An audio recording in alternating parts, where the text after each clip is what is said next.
Bharat Keshari doctor Shyamaprasad মুখোপাধ্যায়ের জন্মবার্ষিকীতে তাঁর প্রতি শ্রদ্ধা জ্ঞাপন করেছেন বিজেপির সর্বভারতীয় সভাপতি জেপি নাড্ডা। তিনি এক্স হ্যান্ডেলে বলেছেন, দেশের অখণ্ডতা রক্ষায় তাঁর আত্মবলিদানকে ভারতবাসী কখনো ভুলবে না।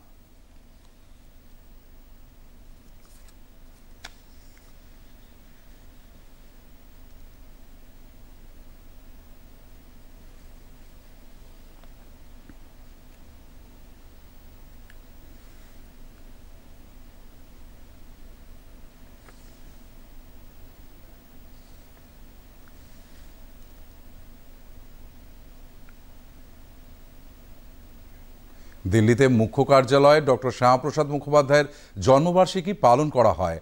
দলের সর্বভারতীয় সভাপতি জেপি নাড্ডা শ্যামাপ্রসাদ মুখোপাধ্যায়ের মূর্তিতে মালা দিয়ে শ্রদ্ধা জানান।